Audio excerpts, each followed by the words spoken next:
E aí pessoal, tudo bem com vocês? Nesse vídeo eu vou explicar como programar o jogo Pong, que é esse jogo que vocês estão vendo aqui na tela. O jogo está rodando aqui no meu videogame que eu desenvolvi para o canal, que é o Beat Boy. Então aqui o nome dele, Beat Boy. E bom, aqui está acontecendo a partida. Eu já perdi 3 pontos, vou tentar acertar algum agora.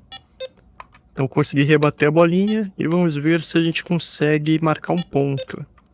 O adversário aqui, que é um algoritmo, conseguiu defender.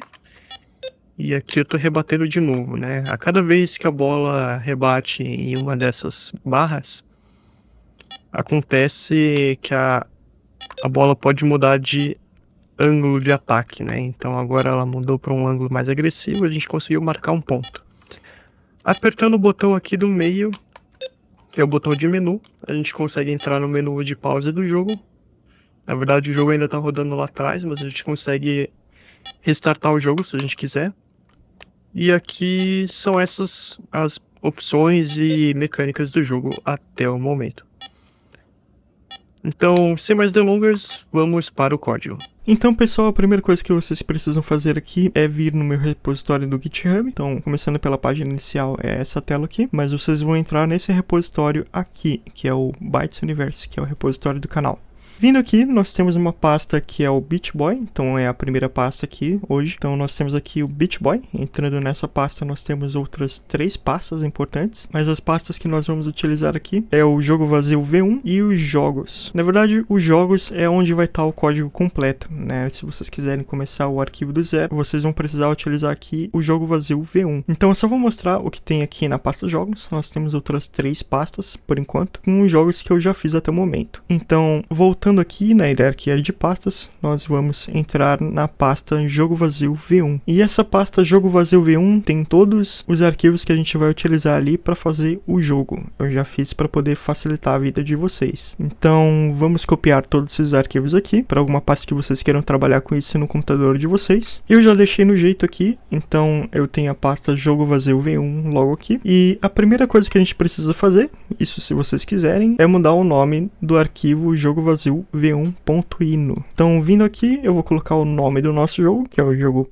Pong. Só que no Arduino IDE tem uma particularidade, né? Se você quer abrir um arquivo do Arduino, você precisa estar com esse arquivo dentro de uma pasta com o mesmo nome. Senão ele não vai puxar esses outros arquivos aqui que a gente tem na pasta. Então, a gente precisa voltar uma pasta e escrever o nome do jogo aqui também. Então, Pong, precisa ser o mesmo nome do arquivo ino, só para ressaltar aqui, tá? Então, entrando nesse arquivo pong.ino, a gente vai carregar o código completo com todos os outros arquivos abertos aqui em cima. Só que vejam aqui que a gente não tem o arquivo .h e .cpp para o nosso jogo Pong. Então, uma coisa que vocês vão precisar fazer é vir aqui nesses 3 pontinhos no canto superior direito da tela e ir na opção Nova guia, ou se vocês preferirem, tem o atalho Ctrl Shift N. E aqui a gente vai poder escrever o nome do arquivo que a gente quer inserir no nosso código. Então eu vou escrever pong.h, que é o header do nosso jogo Pong. Então a gente dá um OK. E também a gente precisa adicionar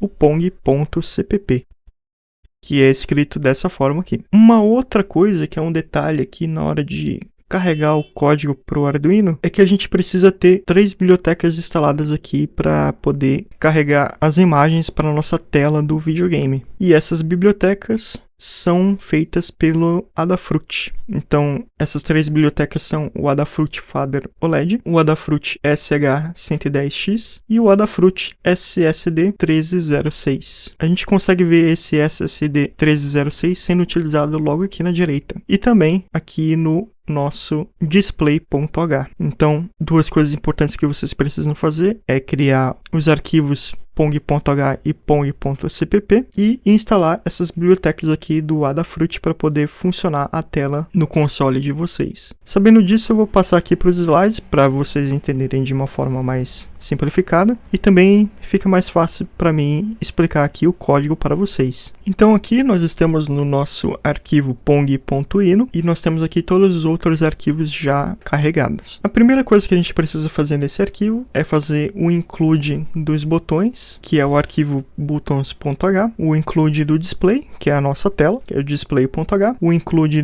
da nossa caixa de som, que é o include aqui do speaker.h, e também o include do utils.h, que é ali onde a gente vai utilizar o menu de pause no nosso jogo. Uma coisa importante que a gente também precisa incluir aqui no arquivo é o nosso arquivo pong.h, então o include aqui do pong.h. E esses são todos os includes que a gente precisa fazer nesse arquivo. Os primeiros 4 includes já estão feitos, mas o que vocês precisam fazer mesmo é o include do pong.h. Aqui, como esse é um arquivo do Arduino mesmo, a gente tem o void.setup e o void.loop. O setup é onde a gente faz o setup de tudo que a gente vai utilizar no código, e o loop onde a gente vai executar o código em si. Então aqui nós temos a inicialização do nosso display, que é esse primeiro if. Depois nós vamos limpar a tela do buffer ali do nosso display, senão ele vai vir ali com o logo do Adafruit. Aqui eu estou desenhando o logo do Beach Boy, então só para representar aqui para vocês, esse é o logo do Beach Boy desenhado, e é aqui onde ele acontece o desenho. Nós também fazemos o init ali dos nossos botões e da nossa caixa de som, que é o speaker.init. E esse display.display é o update da tela do videogame. Então aqui nós temos o logo sendo apresentado na tela. No loop do nosso jogo é onde acontece o jogo em si. Então a primeira coisa que acontece é a limpeza da nossa tela, para a gente poder desenhar em uma tela em branco, vamos dizer assim. Então esse display.clearDisplay é o que faz esse trabalho. Depois nós temos a nossa classe Pong chamando a função game para poder desenhar o nosso jogo na tela. E em seguida nós temos um display.display, que é ali o update da tela. Então em cada interação do loop nós vamos passar por essas 3 funções. E essas 3 funções vão limpar a tela, desenhar o elemento na tela e fazer o update desses elementos na tela do videogame. Aqui eu só estou trazendo o destaque dessas 3 linhas, do que elas fazem, então elas vão trazer o desenho do nosso jogo na tela, que é isso que eu acabei de falar. Aqui no nosso arquivo pong.h nós precisamos declarar algumas coisas. A gente precisa fazer o include do nosso arduino.h, porque a gente vai utilizar algumas coisas do Arduino no nosso arquivo pong.cpp, então isso precisa ser passado aqui. E logo embaixo a gente está fazendo a criação da nossa classe do Pong. Aqui a primeira seção são as funções e variáveis privadas, então as funções a gente vai explicar nos próximos slides, e as variáveis eu vou explicar um pouco aqui. Então a variável GameMenu é a variável que vai determinar ali se a gente está no menu de pause do nosso jogo. A variável BallAngle é a variável ali que vai carregar em qual ângulo de ataque a bola está correndo na nossa tela. Então temos o ângulo 1 de ataque sendo carregado inicialmente. Nós temos a posição da bola, então a bola na posição X está como 2 e na bola com a posição Y está como 7 inicialmente. A direção da bola precisa estar escrita aqui, então eu usei um booleano, então quando a bola estiver indo para a direita é true, e quando a bola estiver indo para baixo é true também. Nesse caso a bola está indo para cima, então ele está como false, daria para interpretar assim. Então só recapitulando aqui, a ball direction como true, a bola está indo para a direita, se ele estiver como false ela está indo para a esquerda. E o ball direction Y, se ele estiver como true, a bola está indo para baixo, e se estiver como false, a bola está indo para cima. É uma maneira ali de determinar quando a bola bateu em uma das laterais do jogo ou em uma das barras dos nossos jogadores. Nós também temos a posição do nosso Y do jogador da esquerda, que é o player Y. Então, a altura onde essa barra está. E nós temos a mesma variável para o oponente, que é o nosso algoritmo. Então, aqui nós temos a altura da barra do nosso oponente. Nós também temos a pontuação do nosso player, que é a pontuação da esquerda, e a pontuação do oponente, que é a pontuação da direita. E por fim, na seção de público, nós temos a função game, que é a função que vai carregar todo o jogo na nossa tela. A classe Pong é uma classe externa, então nós temos esse extern Pong minúsculo, e nós seguimos agora para o nosso arquivo CPP. No arquivo CPP do pong.cpp, nós precisamos fazer o include do nosso header do Pong, então include pong.h, e alguns outros includes que a gente já viu em outros arquivos, mas aqui a gente também precisa dos botões, do display, da caixa de som, para poder dar um som quando a bola quica em uma das laterais do jogo, o nosso header sounds.h também, que é o header que vai dizer qual nota a gente tem carregada na memória do Arduino, Arduino, e o include do utils, que é ali o menu de pause do nosso jogo. Aqui nós declaramos a nossa classe Pong como Pong minúsculo, com a letra inicial minúscula, então o primeiro Pong tem o maiúsculo e o segundo não tem o maiúsculo, ele é minúsculo. E esse Pong a gente vai chamar ele fora do nosso arquivo CPP. Em seguida aqui nós temos a nossa variável Pong menu list, que é uma lista que vai guardar ali as opções do menu de pause do jogo. Como nós só temos uma opção de pause, que é o restart do nosso jogo, a gente só tem uma opção escrita aqui. Mas se vocês quiserem adicionar outras opções no desenvolvimento do jogo de vocês, é só adicionar uma vírgula e colocar mais uma string aqui. Depois disso, nós temos a função newRandomNumber, que é uma função que vai pegar um número aleatório aqui entre 1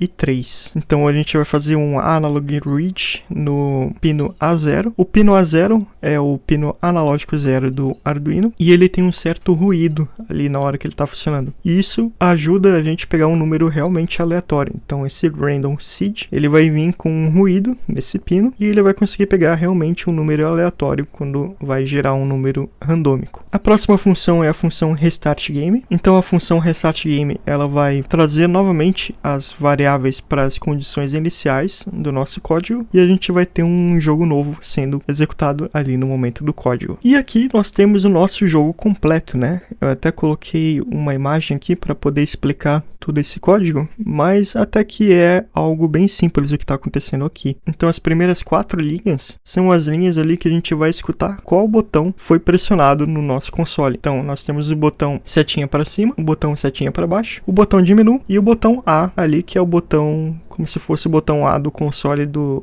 Xbox. E aqui o primeiro if, se o botão up estiver como true, né, como high, a gente vai movimentar a nossa barra do player para cima. E se for o botão de setinha para baixo, a gente vai movimentar o personagem para baixo. Aqui no próximo if tem um limitador, então quando a gente pressionar a seta para cima ou para baixo, a gente quer que a barra do player fique dentro da tela do jogo, né? Então a gente tem esse if para poder limitar ali para onde a barra pode seguir. Então se o player for menor do que 0, a gente vai travar ele no 0, e se o player for maior do que 48 pixels, a gente vai travar ele no player y igual a 48. Aqui o próximo if é a direção que a bola está indo. A gente vai fazer o update da direção que a bola está seguindo no jogo. Então a gente vai verificar aqui o ball direction X e o ball direction Y. Vamos supor aqui que as duas direções estão como true, que lembrando, isso daqui é um booleano. Então o ball direction X, se ele for igual a true, a bola está indo para a direita, e se o ball direction Y for true, quer dizer que a bola está indo para baixo. Então se a bola estiver seguindo nessa direção, a gente vai adicionar 1 na direção da bola no eixo X, e a gente também vai movimentar a bola no eixo Y. Isso acontece em todos os casos aqui, quando a bola estiver movimentando, com ela movimentando para a direita para baixo, direita para cima, esquerda para baixo e esquerda para cima. Então tem esses 4 casos aqui nesse if. Esse próximo if que começa nessa linha aqui e termina aqui é a verificação quando a bola bate em um dos jogadores, em uma das barras dos jogadores, né? Então se a bola bater em um dos jogadores, ela vai ser rebatida, e se ela bater em um espaço vazio, quer dizer que ninguém defendeu aquele gol e o ponto foi para o player adversário. Então nós temos essa primeira verificação aqui para quando a bola bate no gol da esquerda, e a segunda verificação quando a bola bate no gol da direita. Depois nós temos quando a bola bate em uma das barras dos jogadores, que seria a barra do jogador da esquerda. Então quando a bola bate nesse jogador, a gente vai mudar a direção da bola, sortear um novo valor aleatório para o ângulo de ataque da bola e tocar uma nota, que é a nota C5 por 50 milissegundos. Se isso não acontecer, a gente vai marcar um gol pro oponente, que é o nosso algoritmo aqui do jogo, que ele joga sozinho, né? E isso também tem a mesma lógica para quando a bola bate no gol da direita, que é quando a bola estiver no ball X igual a 125, quer dizer que a bola chegou lá do outro lado da tela do jogo. Então, se o goleiro defender,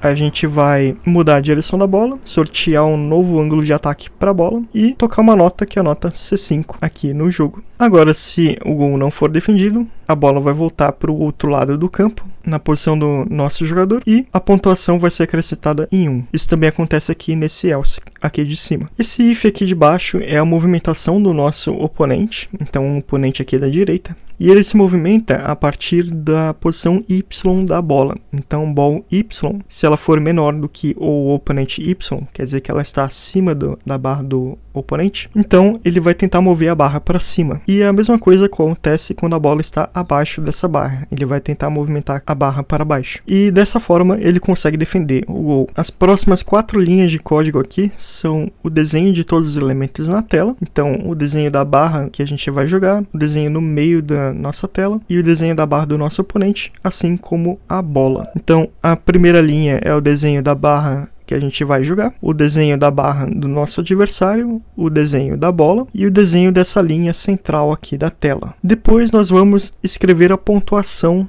de cada um dos jogadores. Então aqui a linha 4 que eu estou apontando é o desenho da nossa pontuação e a linha 6 aqui que eu estou apontando é o desenho da pontuação do nosso adversário. Nós também temos aqui a verificação do nosso botão de menu. Então se ele for pressionado, a gente alterna entre ele estar ligado ou desligado, a seção de menu. E aqui embaixo a gente tem a navegação do nosso menu de pause com as setinhas para cima e para baixo. E também quando a gente pressiona o botão A, selecionando o index ali que a gente está no menu de pause. No caso só tem uma opção, que é a opção de restart do jogo. Então essa opção restart está no index 0. Se vocês quiserem adicionar outras opções no menu de pause, vocês podem acrescentar mais um index aqui, como por exemplo o index 1, que seria a linha de baixo, e colocar o que vocês querem fazer no jogo. E por fim, a última linha aqui é o ultius.draw pop-up menu, que é a função que vai desenhar o menu de pause no nosso jogo. Bom pessoal, esse é o jogo. Se vocês tiverem alguma dúvida, vocês podem deixar aqui no comentário do YouTube, que com certeza eu vou estar lendo. Se vocês gostaram do console, ele vai estar aqui no primeiro link da descrição do vídeo. O segundo link vai ser o repositório do GitHub. Se curtiram o vídeo, por favor, deixe o joinha de vocês. Para esse vídeo é isso. Muito obrigado e até mais.